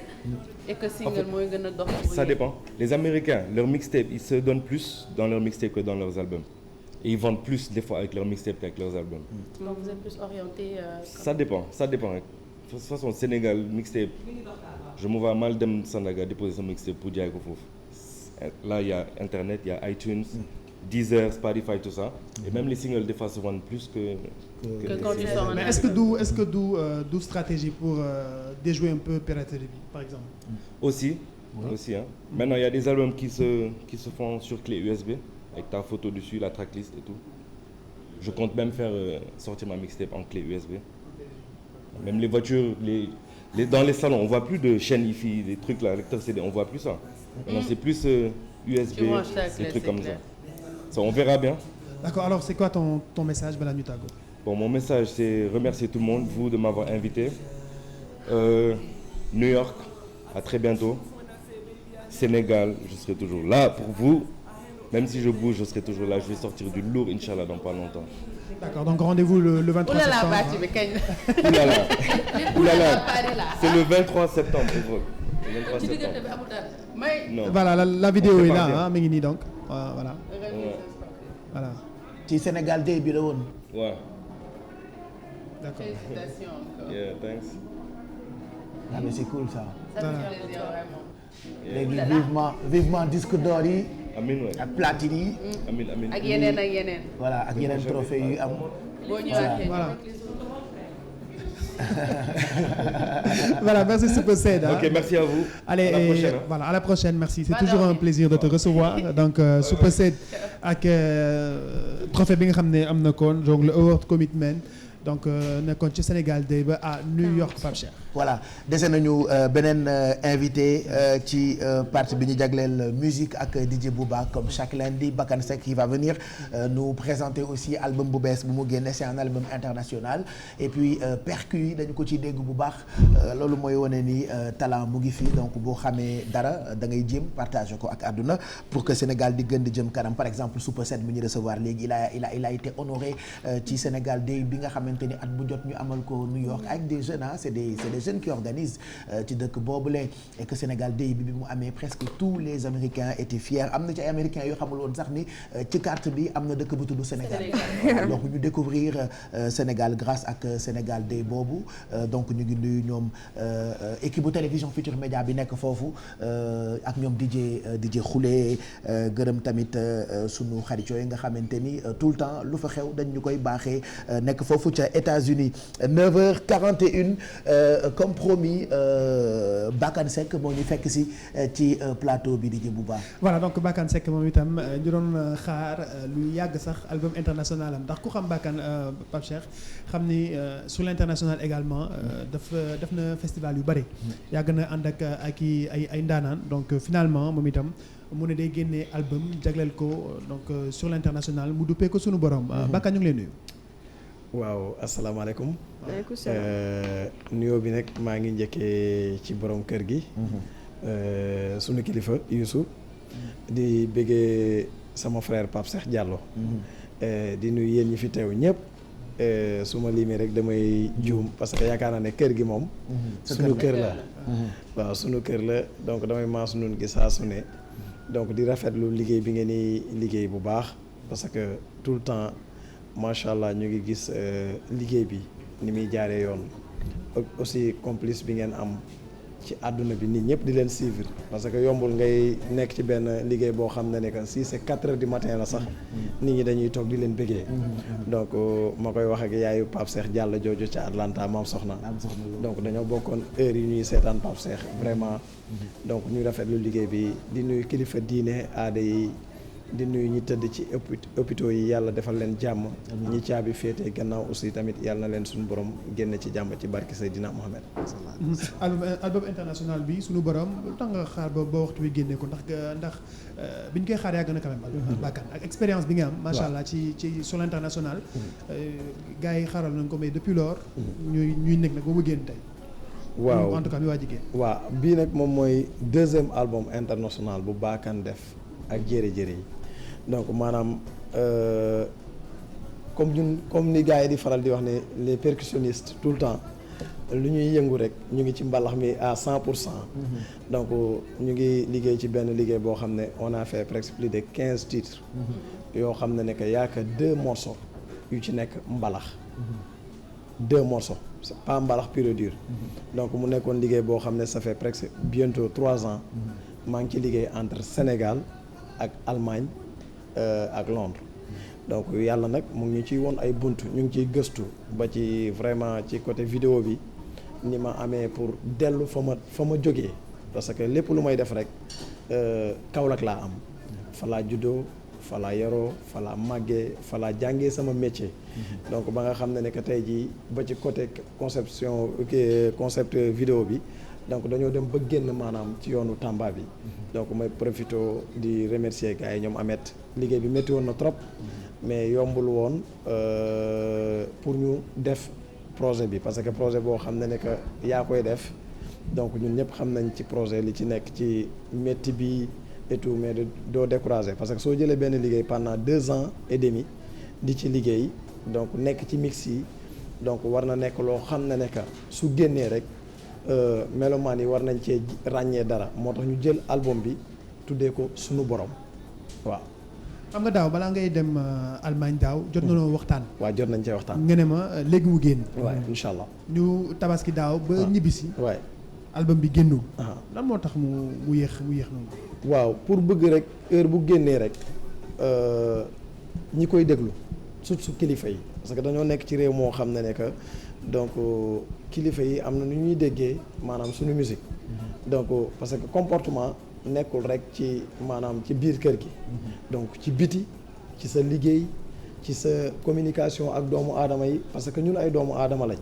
donc il faut comme li may wax tout le temps ñun duñu dara ay jaam lañ rek yuy dem donc ba nga xam ne que tey jii lépp looy génne rek war nga mën a xool exactement ci cadre liggéey bi ci cadre maanaam mix yi parce que am na benn tubaab bi koy liggéey Allemagne donc tout le temps dafay bëgg a jël temps trop moom Modou Lo sama benn xarit bu nekk Berlin donc ñu ngi nekk ci mix yi pendant 6 mois 7 mois chaque jour rek ñoom ñuy am idée man may am idée donc ba su ko gars yi koy consommer dégloo rek peut-être que mën nañ cee jëlee dara daal lu leen neex. ku ne Bakane Seck xam ni Baye Cheikh percussion yi dina ci saf lool sax. percussion sabar yi saf na ci lool. ci album bi ak surtout ay xale yu am chance su bokk ci album international. loolu defe naa am na solo. parce que nga dajale ay talent ñu woy ci. te defe naa loolu consécration la. pour ñoom surtout lu ci ëpp. génneeguñu album xamaguñ leen. mais nga jël leen dugal leen ci lu am valeur. loolu defe naa itam jar na Sénégal yi bàyyi ci xel. voilà parce que Pape xam nga man dañ ma dimbale. comme li ma naan dama am benn référence. référence bi ma am mooy sama papa bi ma jur. sama papa dund na ba xëy dee. xamul lan la avion mel. sama papa dund na ba xëy dee. musul dawal oto. et pourtant lu ngeen am tey moom la. tey jii lépp lu ñu am rek moom la parce que xam nga dañoo nekk ci jamono boo xam ne. maanaam fii Dakar. bon mooy njiiti réew yi nekk fii ci Sénégal. mais Dakar dafa gaaw a yàq nit. man tey jii àdduna du yàgg ba ma fàtte fa ma jógee. donc mooy Kaolack fukki baaraam nga fi wàcce. waaw parce que ñaari weer am ay 2500 baaraam. parce que tey jii liñ naan nit ku ne. nit ay garabam. donc dañ may dimbale am na ay jeunes talents yoo xam ne ñu ngi ci réew mi. et pourquoi pas tey jii ma war a mën a def dara comme ki ma def may profité di nuyu parce que album bi yaa Carlo di mu ngi ci. invité naa ko ci donc Akassa. moom presque jarbaat la rakk la ci man kenn xamagu ko donc ma jël ne dinaa jël album bi dugal ci parce que bëgg naa aussi tamit ci concept yi may def pour bañ a li nit ñi di gis ci vidéo bi su waree nekk live ñi koy ñëw di ko consommer gis exactement loolu donc moo taxoon ma ne damay xool xale bu am benn 20 ans wala 22 ans au moins que essayer def ak moom lenn loo xam ne que donc parce que man foofu laa jaar depuis Baaba Maal ak yeneen artistes ay Aline Mbaye Nder Viviane ak yeneen dañ may sens boobu peut-être que am naa talent bi pour jouer ci ñu soxla ma ci seeni album mais aussi tamit sens la pour nga bokk ci yooyu album comme bi may def Ab Sud bu Omar Pène donc bi ma koy jouer xalaatuma woon c'est-à-dire damay jouer mais dama naan par rapport que la fa nekkoon la may profité la fa sama grand frère bàyyi woon Thio moment boobu mu tukki donc loolu donc sens la pour nga am loolu et pourquoi pas tey ñun ñu may xale yi nga xam ne que am nañ talent loolu soo koy xool ba ci seen petit gàlle heure boo koy suivre sax da ngay yéemu parce que xale yi am âge boobu ak li mag ñi di génne ci seen biir di ko wéy di ko génne donc te boo ci déglu rek xale yi ñu ngi gën a juste ci côté maanaam voix yi donc mu wóor na ne que ku am sens rek suñu borom dafa am fu mu koy jaarale mooy ci doomu aadama yi donc yàlla nañu yàlla may xol yu ubbeeku ban mën a partager loolu. bon j'aimerais ñu découvrir clip bi bu fekkee pare na ñu découvrir ko ñun ñëpp en exclusivité tey ju suba mu bokk ci album bu bees album international bu Bakane Seck.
ragal sa morom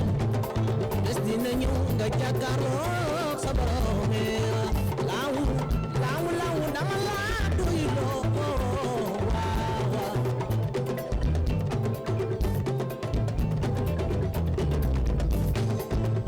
kon leen buur bi non non non non gëm naa waa laaw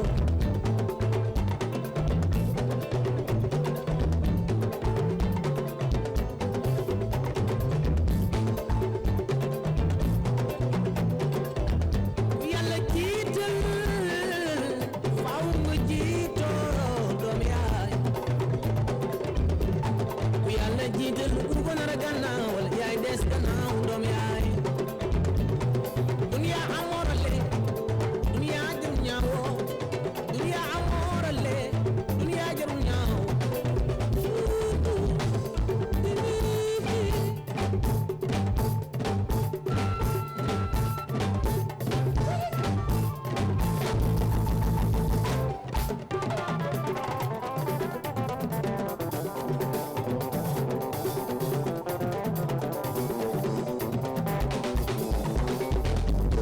xoolal ma ku mel ni Basiru Joobe bàyyi sëñ Fallu diine ja moom leer na borom lig sangu lay woo ko naa la man dinaa la man waaw waaw Basiru Joobe woo naa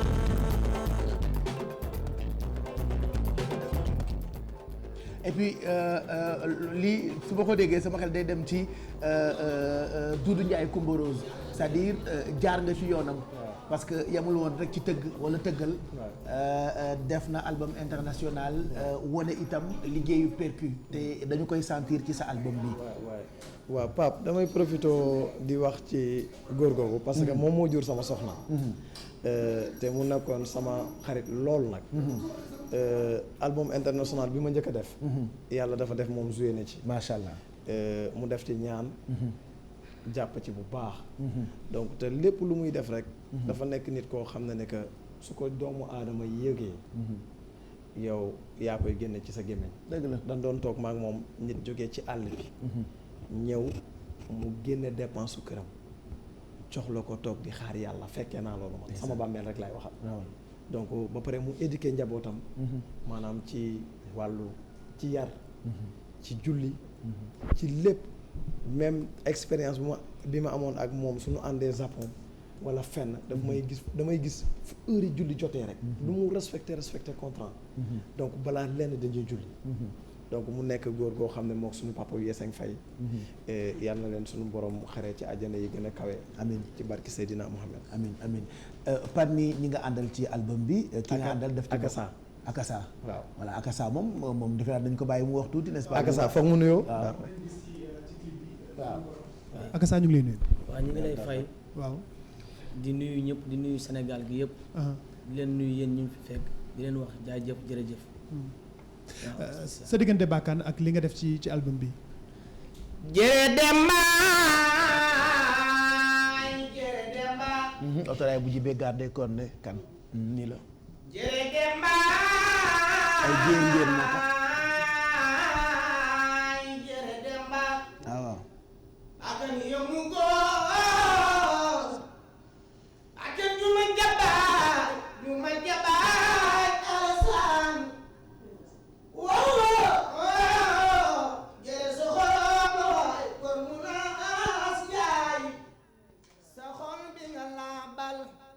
ci laa lay bëgga dillu njukkale ay waay akan yëpp maay rukuma waj ma ko wajataama ngalu digin ngra caasin ngalo macca ngantum gude maay jere Dembaay woy ay waay woy jere nuyu naa la adduna ko miir mi duniya ko mi yiri ji jere yow laay ndamo jere loolu foor na loolu album international bi ay découverte la itam Kia n'est-ce pas. non doy na waar parce que xam nga sànq maa ngi dégg maa ngi seetaan clip bi. ma naan non déma taf sama noppi ma ne bu ma dindi woon voix bi lan la lay jox may sentir tama yeeg yooyu mais dama ci delloowaat voix bi ndax li ma dégg ni doy na waar. man dama ci doon dem sax maa ngi doon. ñu bàyyi Agassa mu sànni ci ay kaddu Agassa. doy na waar doy na waar. moom suñu borom lañ ko tuddee rek yàlla na ci suñu borom jàpp. amiin amiin. waaye kii moom sama nijaay joo xam ne la gëm na liggéey bi daal. di ñaan yàlla amul dara lu ñuy wax parce que wax na ba pare nañ bàyyi lépp ci loxoy yàlla di ñaan yàlla musal ñu ci. yow daal wooy bee sa wax. waaw rek dëgg na. amiin waay kontaan nañu parce que Bakane dina dellu si ci télé bi fii léegi samedi pour ñu gën a waxtaan incha allah détail par détail ci album international bi fi mu nekk génn na nu melomaan yi mën a def ba am ko. waaw album bi génnagul dañoo présenté vidéo bi super ak single bi. d'accord donc single bi nag xam naa ne biig lañ ko jot mu jógee Allemagne. xam naa ne yow moom. yow xam nga man xam naa. moom dafa nekk nit ku baax Pape Cheikh. ndax dafa am lu ñu jot a dund. maanaam bitim réew. te bitim réew dafa yéeme li ma naan animateur wala animatrice bu leen kenn mës a jugé fii ak dundoog ñoom. donc parce que liggéey bu yéeme la. mais moom ci biir waxtu woowu métti woon na lool yoon woowu. mais ci laa ko jàppee. ba léegi ci yoon woowu waaw donc mu nekk nit ku baax aussi. donc te lu baax loolu moom lañ la waxal barki démb Atlanta. ma kontaan parce que loolu laa gën a xam ci yow. dëgg la donc yàlla na fi suñu borom def jàmm. amiin amiin may profité di nuyu sama wasila sëñ Mame Balla Mbacke. di ñaanal sama yaay. yàlla na suñu borom yàgg ko ay fanam. yaa juma jabaay di remercier. ñi bokk ci album bi ñëpp nag Pape su ma limee rek damay juum parce que temps bi bariwul donc mais bu neexee yàlla suñu jàkkaarloo samedi donc affaire mi mbir mi dina gën a yaatu incha allah jërëjëf en tout cas kontaan nañu Akassa bonne chance ah ñu ngi ñaan aussi fii ndaanaan yëpp toll ba toll fa parce que talent baa ngi fi te jàpp nga ci merci en tout cas Bakane Seck ñu lay gërëm aussi bu baax voilà donc di la gërëm di gërëm ñu seetaan di gërëm Bakane bu baax ak Super 7 bi fi jaaroon donc li moo nekkoon seen actualité ci suñuy woykat ak suñuy artiste musicien ñu la koy jox lundi bu njëkk ci biir Yeewu Leen. voilà merci beaucoup Bouba ak Bakane ak yi nga ñu indil ñëpp ci actualité 10h c'est dans une minute dañuy jàll ci qu'est-ce qu'on mange alors qu'est-ce qu'on mange comme chaque jour dañ ci ànd ak beurre Sofia moom la Alfie toggee Sofia beurre bi ci vitamine yu bëri moom ngay toggee Alfie. waaw Pape Cheikh comme ni ñu koy defee chaque matin nee naa la beurre Sofia mooy le goût de la tabaski Pape préparé lu rëy loo xamante ni da ko jagleel mbokk yi nga xamante ni moom ñoom la ñuy ñoo koy consommer Pape. mu nekk ñi ngi koy gis muy jàll ci télé bi ak li nga xamante ni mooy jonge mais ñoom xam nga ni suñu ñëwee ci Yeewu Leen cuisine bi moo tax ba tax na tey dañuy ñëw lu dugg si bu baax ci li nga xamante ne mooy gratin de poisson bi ñu andi xam nga gratin nag bëri na recette mais tey bi ñu tànd li ciy dem comme ingrédient mooy nekk poireau nga xam ne jël nañ ci ñaar daggat ko ci suba nii ci suñu plan de travail am nañ fi li nga xamante ni mooy ay filet de cabillaud nga xamante ni soo demee ci grande surface yi wala nga dem fépp fu ñuy jaayee jën rek boo wutee ay cabillaud da nga leen di wax ñu lever le filet bi nga bàyyi fa li nga xamante ni mooy bopp beeg yax yeeg consort yoo xamante ni kenn du ko utiliser donc moom la ñu jël daggat ko ci suba nga xamante ni dañuy am dés de poisson yi nga xam ne amul yax amul der te amul lenn loo xamante ni daf lay andil ay gàllankoor boo koy lekk am nañu li nga xamante ni mooy ñeenti doomu laaj pour li nga xamante ni mooy antioxydant yi nga xam ni Pape li ñuy lekk moom lay laaj pomme de terre mi ngi ci dañu jël lu toll ci ñeenti doomu pomme de terre ci suba baxal ko mais baxal bi ñorul donc bi ñu ñëwee moom la ñu daggat en rondelle nii ci sunu plan de travail am naa fi tamit ay champignons donc champignons yi mooy ñëw nekk ci li nga xamante ne mooy plat de cuisson bi pour mën a lal maanaam mën a couvrir li nga xamante ni mooy jën bi ñaari xeetu fromage lu ci mel ni fromage gruyère ak li nga xam ne mooy parmesan très fort en goût donc loolu mooy en général li nga xamante ne mooy ingrédients yoo xam ne mooy composé lii di gratin de poisson bi donc damay jël sama casserole teg ko ni ci gaz bi jël li nga xamante ni mooy beurre Sofia jël ci tuuti def ci biir casserole bi pour mën a sauter li nga xamante ni mooy poireau bi parce que l'idée mooy ci booy togg genre gratin yu mel nii nga dindi lépp loo xamante ni dafay mën a génnee ndox ci biir recette bi maanaam dañuy def de telle sorte que ndox bi yëpp dañ koy évaporer wu ci première cuisson bi parce que soo déggee gratin xam ni ñaari xeetu cuisson lay laaj donc dañuy jël poireau bi maanaam pooro bi siital ko nii ci casserole bi def ci tuuti xorom sànni ci nag li nga xamante ni mooy jonge parce que jonge nee naa la dafa génn ci tablette donc ba tax na tuuti rek dafa doy parce que arôme yi dañ ko concentré donc soxlawul ñuy jël paquet bi yëpp di ko def ci li nga xamante ni moom la ñuy togg tuuti rek lañ ci sàkk def ko ci pooro bi nga xamante ni moom mooy première cuisson bi jëlaat yéen quelques épices yi nga xamante ni am nañ ko fi muy cumin def nañ ci curcuma poobar ak tuuti gingembre en poudre donc moom tamit dañ koy yóbbu na la ci pooro bi donc njëkk ko saaf tuuti du jàpp 5 minutes pas plus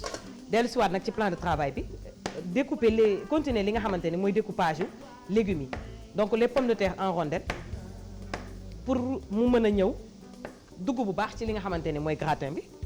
donc wax naa la dañu jël ci suba ñeenti pommes de terre yoo xamante ni dañ ko baxal donc baxal boo xamante ni ñorul trop parce que li koy dese ñor daf koy ñëw mottali ci biir four bi donc mën nañuy dagg en rondelle ñu ñëwaat ci li nga xamante ni mooy filet de cabillaud bi donc continuer sunu découpage bi ñu commencé woon nga xamante ni morceau de poisson yi dañ koy dagg en dés donc moom la ñuy yeggali ni defaat ci épice jël li nga xamante ni mooy laaj bi pressé ko def ko ci biir donc day ñëw fekk si li nga xamante ni moo nekkoon nii ci saladier bi donc gis nga ni ñu jëlaat épices yi dolli ci daal di ciy defaat tuuti jonge mais tuuti rek soxla wu muy bëri pour mu andi li nga xamante ni mooy goût bi recette bi di laaj donc gis nga pooro bi ni tiital nañ ko ba li nga xamante ni mooy ndox bi yëpp dem na donc lu des lu dul monter li nga xamante ni mooy sunu gratin de poisson donc montage bi nag li koy composé mooy sunu plat bi nga xamante ne mooy plat yi ñuy utiliser pour defar gratin donc moom la ñuy jël ci sunu plan de travail bi teg ci ginnaaw bi ñu jëlee li nga xamante ni mooy laaj bi def ko directement ci jën bi parce que xam nga laaj yi ak soble yi ñooy antioxydant yi nga xamante ni genre recette yu mel nii daf ko siy laaj parce que mooy nettoyer lépp loo xamante ni lu impur lay nekk sunu yaram moo tax di consommer ay laaj ak ay soble même cru dafay baax ci sunu santé donc ñu mélanger nga xamante ni mooy jën bi ñu def léegi épices yi def ci jonge sànni ci doomu laaj ci donc dañuy jëkkee ci li nga xamante ni mooy champignon bi champignon boîte wala champignon frais nga xamante ni nekkul ci période am parce que carrément ñi ngi ci période vacances donc mën nañu jël yi nga xamante ni moo nekk ci boîte de conserve bi donc njëkk ko def ci suuf donc suñ ko defee ci suuf mu jiitu ci fond wu plat bi nga xamante ni moom la ñuy ñëw def ci four bi daal di ñëw nag ci li nga xamante ni mooy pooro bi donc pooro bi moom it daf ciy andi benn goût boo xamante ni day assez authentique mën nañ ci def moitié bi jël li nga xamante ni mooy rondelu pomme de terre yi ñëw aligné ko ci li nga xamante ni mooy plat bii waaj a dugg ci four bi ma ne ko bii waaj a dugg ci four bi donc suñ ci noppee nag ñu ñëw jël li nga xamante ni mooy jën bi def ko ci biir plat bi maanaam ñëw def ko ci biir légumes yi mu nekk ay recettes yoo xamante ni bu fekkee même toog nga ba heure reer di waaj a jot mën nga ko defar facilement parce que compliqué wul benn yoon donc mu nekk beneen idée boo xamante ni mën nañ ko lekkee sunu ay jën mën nga jël sa ceeb maanaam ñànkatang def ko ci côté bi mën nga jël li nga xamante ni mooy pat baxal ko lekkee ko ak moom wala nga defar tout simplement ay frites pour les enfants nga xamante ni frites la ñuy bëgg pour mën a déguster li nga xamante ni mooy gratin bi su fekkee nag da ngay régime da ngay jël sa li nga xamante ni mooy salade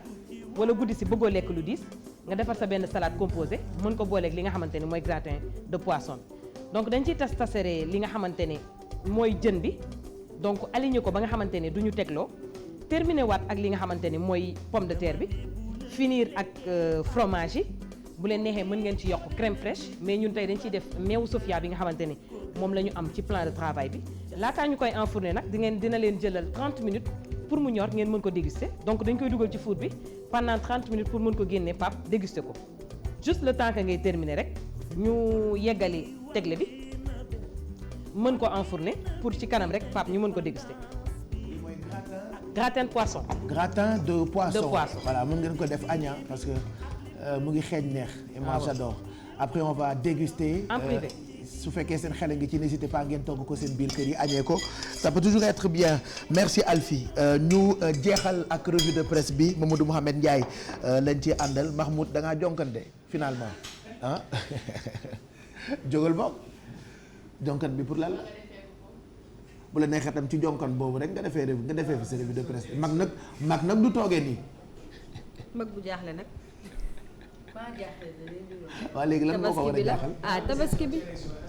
dafa bëggoon nekk conseiller. élection démb yi waaw moom fan la bokk. moom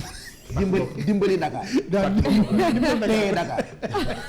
boo demee ànd téye Dakar la bokk. téye Dakar mais Dakar mooy baax de. taxawaayu Dakar téye Dakar la bokk. téye waaw. waaye nag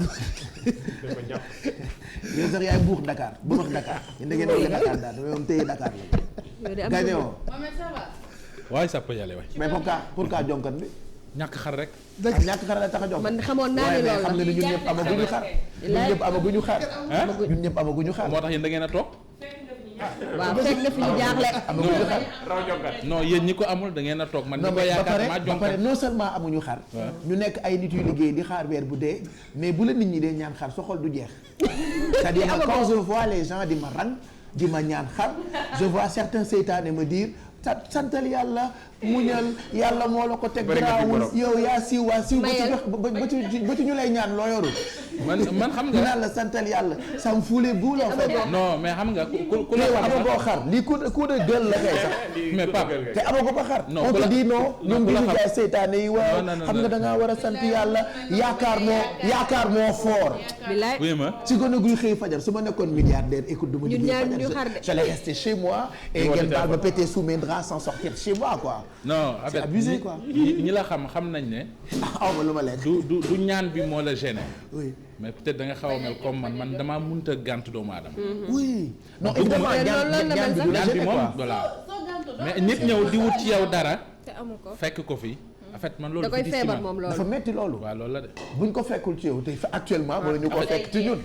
mënuñu ko fekk ci ñun nii. ndax amaguñ suñ bosu bopp sax far. bon yàlla baax na xanaa ñu muñ rek. mais déggoo comme ñoom bi seytaane yi liñ may wax. yàlla baax muñal rek yàlla baax na. yaakaar dafa fort déggoo li olof yi wax. ñu ne bala nga ne wàcc leen ko ne wàcc leen. mais balaa nga naan naam sax ne fa. quand même jërë ngeen jëf. ca Pape nañu door ak observateur mi xëy ñun ci li Bouba junj sànq mu di élection au conseil collectivité territoriale observateur xëy ci. ak yëf yaak na mu demee résultat yi yéenekaay bi dellu si na ci waaye moom la mu gis lii la mooy le grand bal des perdants bokk na ci Abdoulaye Diouf Sarr mi doon wax aw ñooñam ne nañu def seen kéemtalaay kattan pour gagner Dakar yéenekaay bi nañu demeewul noonu Dakar Khalifa Sall tegaat na ca loxo loolee wane na ko pouvoir bi mu di nguur gi journal bi nañu ci yooyu la élection dañu ñàkk Foundiougne dañu ñàkk fii di Gossas Abdoulaye Baldé wane na ne moom Ziguinchor la dëkk wane na ne askanu Ziguinchor ñoo ko safoo leneen loolu observateur wax nañu ko ci yooyu la élection moo di Omar Sarr moom ñàkk na Dagana ndax dañ ko faa gagné bu weesoo gox yooyu mu lim observateur nee nañu fi ci des yëpp ci réew mi waa Benno Bokk Yaakaar di ñuy ànd ak président Macky Sall ñoom ñoo ko gagné populaire moom it xëy ci dellu siwaat Benno Bokk Yaakaar waabale na lépp ci réew mi waaye nag dafa daanu ci Dakar ndax 45 départements yi nekk ci Sénégal seet yi rek ñoo leen rëcc loolee la yéenekaay bii di populaire xëyee Le Quotidien moom it daat ciy dellu siwaat moom li am ci diwaanu Dakar la dikkee mu di Khalifa Sall mi nga xam ne ñetti sièges yi ci département bu Dakar moo ko gagné ànd taxawu Dakar victoire capitale victoire bu am solo waaye ci capitalu Sénégal la amee Tanor mi doon diir mbagg kii di Khalifa Sall yéen kaay bi nañu Paris ba mu defoon kon ñàkk na ko gis-gisu Le Quotidien la Walfadjri moom it xëy ci dellu siwaat mais moom Walfadjri ak élection au conseil collectivité territoriale yi la ci gis mu di Khalifa Sall da cee toroxal Macky Sall da cee toroxal kii di Ousmane Tanor Dieng ndax bureau de vote yi nekk ci Ndakaaru département bu Dakar ànd taxaw Dakar bu Khalifa Sall ñoo ko gagné muy Abdoulaye Diouf Sarr di docteur Malick Diop di Alioune Ndoye ak ñi nga xamante ne ji dañoo wanoon Khalifa Sall ginnaaw yéen kaay bi xëy ñu xamal ne lu aju kon ci seenu nekkin dañ leen a duma dañ leen a daan libération ñëw ci élection au conseil collectivité territoriale yi ba tey ak li mu ne 45 départements yi ci Sénégal 37 yëpp maanaam fanweer ak juróom-ñaar yëpp Sall la ñu sant ndax Macky Sall moo ko gagné réew mi quotidien moom it ñëw ca li mu gis mooy Macky Sall am na majorité bu confortable maanaam majorité bu dal xel ci ni nga xamante ne ji kon noo ne la gagné gaañi Sud Quotidien ñëw ci élection au conseil collectivité territoriale yi woon démb Benno ñàkk na loolu la wax waaye terewul gagné na ndax lenn ci gox ñoo leen rëcc fii ci Ndakaaru mais réew mi moom ak ni ko yéen kaay yi waxee mooy lu ci bari ñoo ca teg loxo La Tribune di laaj fii ci Dakar ana kan moo dóor morom ma kii Tabaski à Dakar loole boole kook sax ay nataal yu xaw a yéeme mi ngi ci journal bi ñu seeti beneen journal mu di direct info leneen la xëye moom ay kàddu yu bawoo ci Moutbane mooy njiital jubbanti Sénégal nee na juróomi enquêteurs yi nga xam ne dañu leen santoon ngir ñu enquête jëmee ci mbirum Petro-Tim te ñu nekkoon ci OFNAC ñoom ñëpp kon seen contrat arrêté nañu ko ñu arrêté ci l'observateur jeexalee fa ak lu aju ci concert vacances citoyennes bi woon keroog samedi Youssou Ndour mi ñu yéenekaay bi ne taal na monument Renaissance ci gàttal daal toj na fa leneen loolu it yéenekaay bi xëy na ko ma nga ne ci suuf moo di première dame bu Sénégal di Marième Faye Sall ma nga woon ca concert ba pap ñu ngi gërëm bu baax Mamadou Mouhamed Ndiaye mu nekkoon revue de presse bi mën ngeen ko amaat ci YouTube bi /TFM téléchargé leen tamit suñu application GFM et vous dafay tax ngeen am lépp ci benn mën ngeen am suñu ay compte ci réseaux sociaux yi Twitter Facebook ak suñu ay numéro de téléphone alors comme vous le voyez application baa ngi nii ci écran bi c'est très simple plateforme yi app yi téléchargé yëpp bu ngeen ko fa fekkee bu ngeen ko amee da ngeen koy téléchargé gratuitement donc mu ngi tudd GFM et vous li neex tamit ci suñu ay programme mën ngeen di suivre suñu chaîne YouTube dafay tax lépp lu ngeen raté ci wàllu programme ngeen amaat ko 10h13 alors dañuy jeexal ak tour de table bi ku nekk gërëm ki nga war a gërëm en même temps ñu jeexal ak woy boo xam ne ni tey dañuy bàyyi tonton Mac mu tànnal ñu titre bi ñuy tëjee tey yeewu leen plutôt remercions tout le monde allez Bouba ñu ngi lay gërëm rendez-vous ak yow lundi prochain sinon samedi ci guddi incha allah ci RFM lundi prochain c'est pas possible tey la lundi wax nga dëgg lundi de tabaski sa anniversaire en plus jour tabaski et sa kër la ñuy tabaski ñooy tabaski kër xar bi la ñuy soppi def gâteau waaw justement gâteau en forme wala ñu jël xar bi def ci ay bougies lii def femme mën na ne bah oui jël xar bi rof ci ay bougies je te jure après tout est possible wala ñun ñëpp ñu def bouteille ñu def tabaski partagé kër Bouba ku ci nekk yóbbu benn partie man gigot bi laay indi gigot benn pooj bi laay indi benn pooj ma jël beneen pooj nga jël benn pooj Pape Cheikh moom añu kii waaw mais man li ma bëgg duma ko wax en direct parce que c'est interdit par la loi notre loi jargonale c'est la loi jargonale qui l'interdit ñun xam na ni ci bis ba nga koy lekk ko xar c'est interdit d'accord je dirai pas non loolu jigéen du ko lekk loolu jigéen du ko lekk ba mu neex jigéen du ko lekk du ko supp wala ku nekk sa xaru kër nga jël loolu indi ko kër bu baax def ko supp ba jeex na donc voilà quoi suufu xar suufu xar je te le dis en anglais non mais may ñu jàmm bon merci à dans la semaine ou à ce soir dans permanence. I know. Pour le jeudi, vendredi puis samedi inchallah sur RFM. D'accord. Voilà, merci tout le monde. Donc à samedi. Merci Maïmouna Gueye Bambalo. Merci Pape Cheikh. À lundi dans 15 jours, Inch'Allah. Je remercie Complexe Sophia pour la coiffure. Merci Fama Tchounsek. Merci beaucoup Pape Cheikh. Je souhaite un joyeux anniversaire à ma chérie, Sokhna Mbathio Ndiaye, chérie Samoura Ndiaye. Je souhaite un happy birthday. Je souhaite aussi un joyeux anniversaire à sama doom. mu ngi tudd Ñaaña Diallo doomu Sadio Diallo ak Anna Gueye Diallo. Voilà. Mamadou Ndiaye, Papa Ndiaye Balé. Merci, à demain. À demain Pape Cheikh. Donc on se donne rendez-vous ce soir sur Sport à la Une avec Cheikh Tidiane Diao. Donc à demain Inch'Allah. Voilà. Merci Bijoussi. C'est moi maa ngi nii waa kañ merci à toi et merci beaucoup à Bien-être Ba Zahra pour la coiffure il paraît que jàpp na ma bu baax donc merci boo leen ko bëggee ngeen dem